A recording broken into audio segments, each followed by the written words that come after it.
I one time had a client who tried to talk me down 30 or 40% 2 hours before the event started.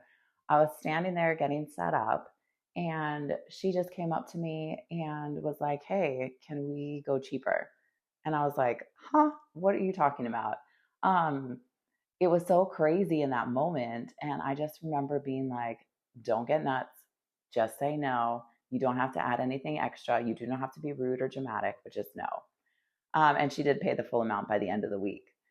I didn't know it at that time, but not that 90 seconds with a stranger at this event taught me more about running a business than 4 years of my undergrad or my time getting my MBA. Um, and this video is about exactly what that decade taught me. The part had nothing to do with insurance and everything to do with money and how it turned into what I teach now.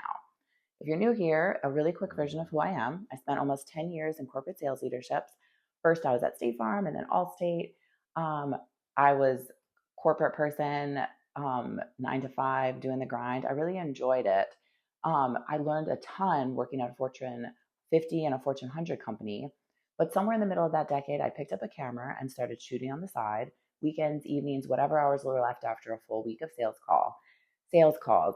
And that side business grew slowly, then not so slowly, until eventually the math stopped making sense to do both. Plus, my position changed a little bit with insurance, and I decided to go full time with photography. So I have 15 years behind the camera, plus an MBA. And somewhere in the mix, I decided that I want to go back to consulting.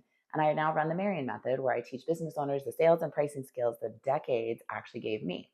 They're not theory, and they're not just from something that I've made up. It's what I've seen in practice and what I've actually done myself. So when I tell you what I've learned about pricing, I'm not pulling it from a textbook. I'm pulling it from a decade of watching people say no to a price, and also a decade of running photography sessions where I did sit down with every client and I did in-person sales. So I have a ton of experience quoting numbers and selling to people, and also feeling good about what I'm doing, because we know so many times people are a little bit afraid of sales. So here's what a lot of people don't really tell you about insurance sales. It's not really about insurance. It's about sitting across from someone who's about to hand you money for something they can't hold in their hands, and watching their face while they decide if they trust you enough to do it. I used to say all the time, insurance is the most boring thing that you're ever going to buy, but it's also one of the most important things if you actually need it. I got told no more times in that decade than I can count. Some days it was polite, some days people were super rude about it. And if I took personal offense from that, then I wouldn't have a job. It was a little bit tricky, but you got to get used to saying no. And here's what I took it took a really long time for me to figure out. The no wasn't ever about, almost never about the price. It was about whether that person across the table believed that the price was fair, and whether they believed I believed it. You can feel this in a room. If your voice does that thing where it goes up half an octave right when you say the number, people hear that before they hear the number itself. I did that for probably first, I don't even know. I'd quote a price and then immediately start explaining myself, or I knew my voice was going up. It was almost like I was apologizing for asking to be paid. And that one's a tricky one, because not a lot of people train you out of that instinct. You either get burned enough times that you fix it yourself, or you stay stuck doing it for your whole career and then you say, I'm just sucky at sales. I'm not a salesperson.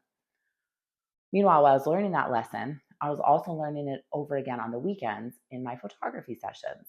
Except this time it was my name on the invoice instead of a company logo. And that's a different kind of scary, because you're standing behind that number.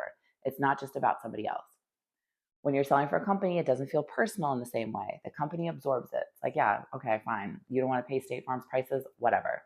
But when it's your own small business and someone says the price is too high, you feel like they're saying you're not worth it. And so the first year or two, I discounted constantly. Somebody would hesitate for a little bit, and I'd be like, "Oh my gosh, here's everything, take it all." You don't even have to pay me. Okay, maybe not that dramatic, but it was definitely like very scary. And I tell myself I was being flexible, I was doing what the market could bear, but it was literally just because I was scared. So what changed wasn't a class or a book, it was actually volume. I had 1 month where I shot so many sessions that I started to see a pattern, and I started to get super burnt out too. The pattern was that the clients who negotiated hardest and won were almost every single time the clients who caused the most trouble afterwards. They rescheduled, they show up late, they ask for extras. Meanwhile, the clients who paid the number without blinking were almost every time easy to work with, on time, super grateful for the work, and just really amazing people.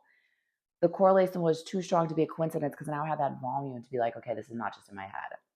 People treat what they pay for the way they paid for it, which brings me back to that event where she was trying to get a big discount. Um, when that client tried to talk me down that big percentage, I already had a few years of both jobs teaching me the same lesson from two different directions. So when she made her offer, I didn't panic. I just said something like, along with that, no, right? But I understand, but that's the rate. And I'm looking forward to shooting and I'm so excited to be here and I'm going to keep on getting set up. But the rate is the rate. Because for me, it was. And then the conversation was over. And that's the thing about pricing. It's not a number you calculate once and you defend with a spreadsheet. It's a stance you take with your whole body. And people read that stance faster than they read the number. If you flinch, if your voice goes up, if you are not confident about what you're selling and what your numbers are, then you're going to have problems. But if you do give out so much confidence, people stop testing you because it's not going to work. So that client, again, she paid in full, and it's not because I threatened to like walk out or I gave some big speech about my value. I just didn't move on my price because I knew it was a solid price. I had done my research. I knew what I was giving and the value was there. So I was comfortable with the pricing. Otherwise, I would have never settled on that number. That confidence is going to take you through so many different things as long as you stay in that space. So all this stuff that we talked here, that's a whole engine behind what I teach in the Marian method now. It's not scripts you memorize. It's not tricks. It's the actual skill of holding a number without your voice giving you away, because that skill transfers to every single price conversation you'll ever have in business, whether you're selling photography, coaching, consulting, physical products, goods and services, anything. If you've ever quoted a price and then started explaining to yourself before anyone even objected, that is not your personality flaw. That is just a trained reflex, and the reflexes can be retrained. And that's really where a lot of that work sits. A lot of the work that I do with my clients all the time. So if this part of your business has been quietly costing you money, I've got resources exactly like this link below. I have my workbooks, and I'd love to work with you one-on-one. And if you want to hear more about how I've built two very different careers into one skill set, let me know in the comments what you want the next video to cover, and I will see you on the next one.